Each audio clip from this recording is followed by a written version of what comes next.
going on, everybody? Dogman Dan here. We are in Warframe. Now, what you're looking at is pre-War Within footage. I went ahead and recorded some footage so I could kind of talk about the whole update, tell you everything that's going on with the update without actually spoiling any of the update in terms of the quest or anyone, like everybody on the console that wants to know about what's going on with the update but doesn't want to actually see the quest, that type of stuff. So, basically what we're going to do is pretty much just cover the update, the overview more or less like I always do. And then obviously I'm going to work on the War Within quest, which won't be out until sometime Saturday because by the time mine is done updating and whatnot, this old man needs some rest. So, but the weekend will be action-packed with videos all weekend long, going through all the new weapons, going through everything, coming up with my plan for the War Within quest. For anyone that actually wants to watch me go through the quest, we will definitely have that coming up here as well. Okay, so it's finally here. Got here 3.5 gigs update on PC, and the launcher's running extremely slow. So there is that. DE did make an open letter to everyone, and you know, it's pretty much going through what took so long and the respect and aspects of everything, and they are grateful that they can share this update with us, and hopefully that we enjoy this update. So also, the War Within has a free glyph code. Go over to warframe.com/promo code for the free glyph. Enter War Within as one word in capital letters. It's available until November 18th at 2 p.m. So we got the new quest, the War Within, okay? Basically, it's the next chapter to the second dream. Okay, and how to access the quest is pretty simple. Basically, again, if you've completed Sedna Junction, you'll receive the quest immediately on login via the inbox message. Okay, if you do not receive the War Within quest upon login, make sure you also have the second dream quest and Sedna Junction completed for that inbox message. New tile set, the Kuva Fortress is out. Okay, once you've progressed far enough through the War Within to discover the Kuva Fortress, the new region will appear on your solar chart. You can play through and experience some of the most difficult and heavily fortified missions out there. With this set, we knew that they wanted to provide a new, inspiring entry into the world of Grineer Queens and Kuva. So this set is complete with the latest graphics enhancements and volumetric lighting. Also includes some of the first ever Arcwing enemy incorporation into foot missions. So don't forget to aim up. Okay, for anyone that is using music, there's brand new music that's been put in here by Keith Powers, and I don't really use the music, so that really isn't on for me. Just FYI, you'll pretty much not hear that in my stuff. Now, in terms of new missions, they have Assault. It's a completely new spin on the Spirit of Sabotage. This is actually the longest non-endless mission available to date now. Mission will also include classic side objectives like cache hunting. You have your standard exterminate, you have you capture, you have mobile defense, you have spy, you have survival for the glory of the leaderboards now. You have the rescue, and you have a defense with a bit more environmental hazards in this tile set. So you have new something when you finish the War Within, and that new something is actually 2 additional weapons on top of the 3 weapons that are obtainable in the game. So new enemies, the Grineer Kuva Siphon missions. You have Kuva Guardians wearing heavy armor and adorned with red cloth. The Guardians are among the fighting elite in the Queen's army. So get ready for that one because this should be fun. The Kuva Jester. So beware of these mischievous jester-like creatures that are quick to attack and are quite deadly. And the Grineer Kuva Siphon missions. So basically, after you've completed the War Within, the Siphon missions may appear on hard Grineer environments such as Sedna, Kuva Fortress, Uranus, that type of stuff. These are side quests related to the larger goals of the Grineer Empire.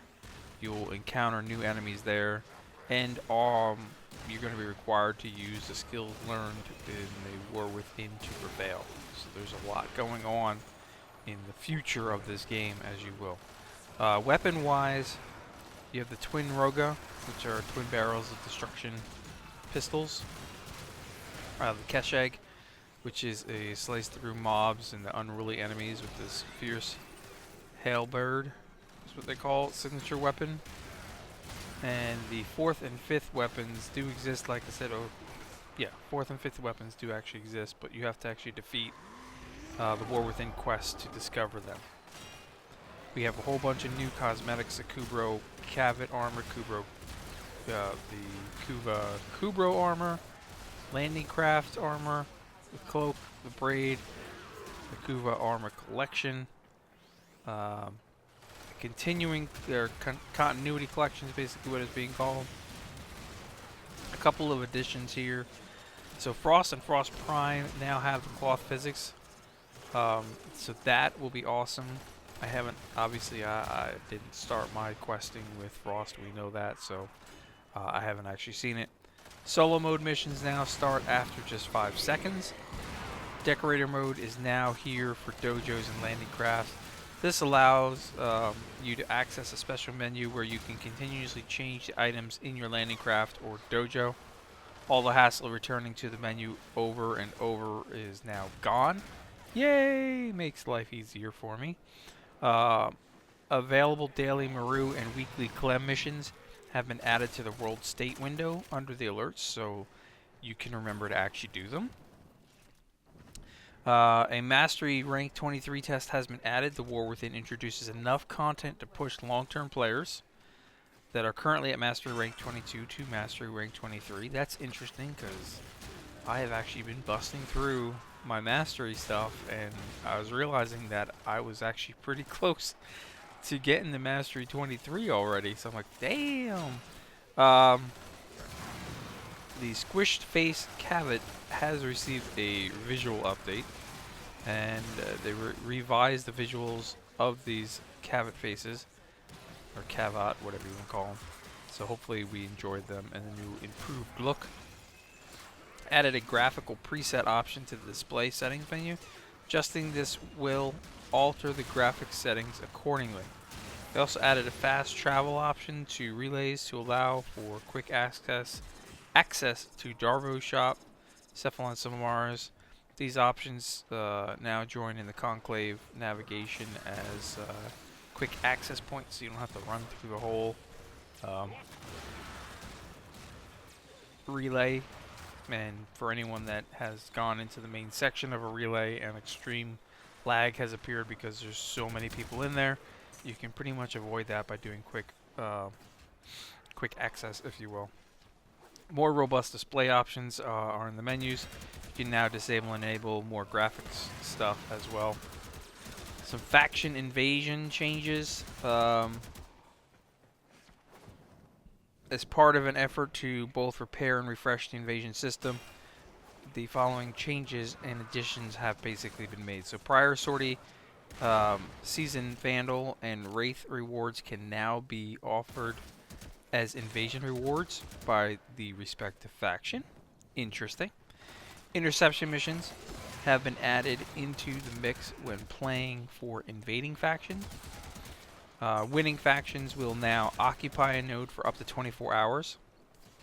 During this period, invaders will raid the location for resources towards a mysterious construction project, future parts of the game.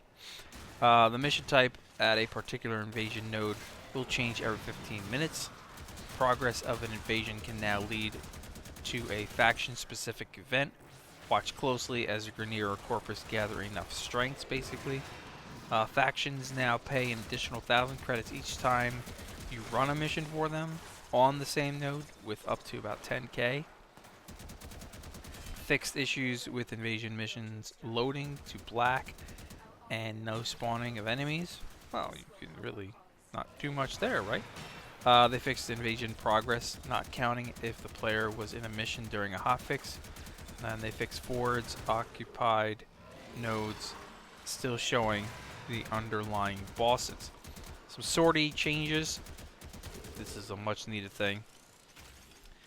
They were originally launched with seasons and rotated with sets. Since launch, they reiterated in several ways, including additional repeatable, non-repeatable rewards, so forth and so on. So basically now the sortie seasons are no more. They now have a set reward list of rewards that are always repeatable.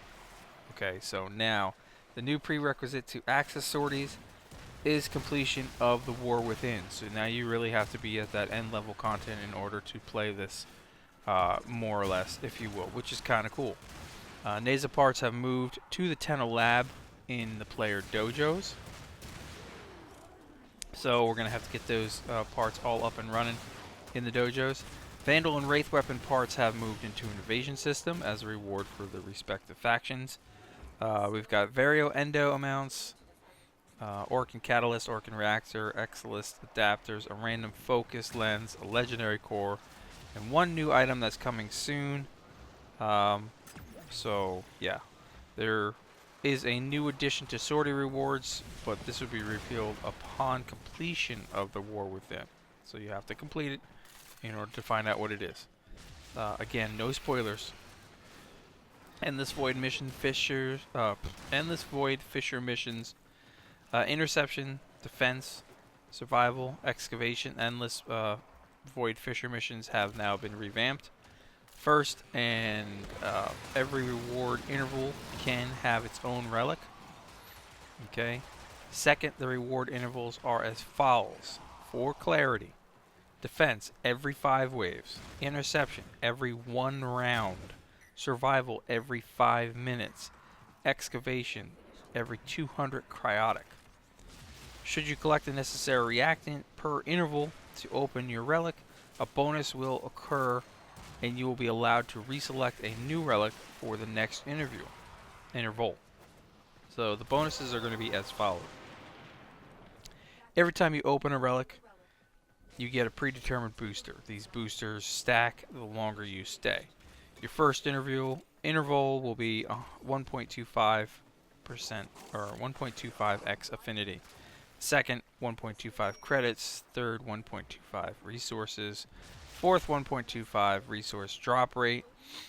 Fifth interval, a random exceptional relic that can be used in the same mission. So basically you got to get to the 5th interval before you start seeing something decent. 6th interval, 1.5 times affinity. 7th, 1.5 times credit. 8th is resources. 9th is resource drop rate again. So yeah, the 10th interval is a higher random flawless relic that can be used inside the mission. So now we're looking at, I guess you would say, roughly every 30 minutes. Once you get to the 15th interval, you'll receive a random radiant relic. And then boosters continue to increase every set of intervals as well. So it's going to be interesting. Radiance on every 5th interval past the 15th. And then every relic opened will result in traces as well. Some capture mission changes where the capture enemies types will now split into 3 tiers. Easy is tier 1 through 10, medium is 10 through 20, hard is 20 plus. Corpus nullifiers and white suited corpus targets capable of creating a snow globe-esque barrier no longer appear on lower levels. Okay. Holster customization changes. They changed the X offset.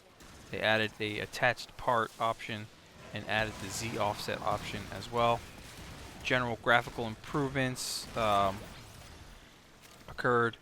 So you can see them. Arcwing movement collision improvements. Let's hope so. A whole bunch of conclave changes, which I'm not going to really get into. They fixed some dedicated server potential fix for teams not being reshuffled after a player leaves. And then there's a whole bunch of like regular fixes that have actually occurred throughout this. So I'm going to actually have those obviously all posted on the NOG community forums as well, so you can see that whole update under the Warframe section if you don't hop over to the warframe.com page, obviously. But that'll all be there. We can talk about that later on. For now, that's all I wanted to share. We're going to get into the actual stuff from this point on. There'll be spoilers for anyone that needs to know. There are going to be spoilers after this, especially for anyone on consoles. So, thanks for tuning in and sticking it out for a few minutes. And I will catch you guys in the next updates.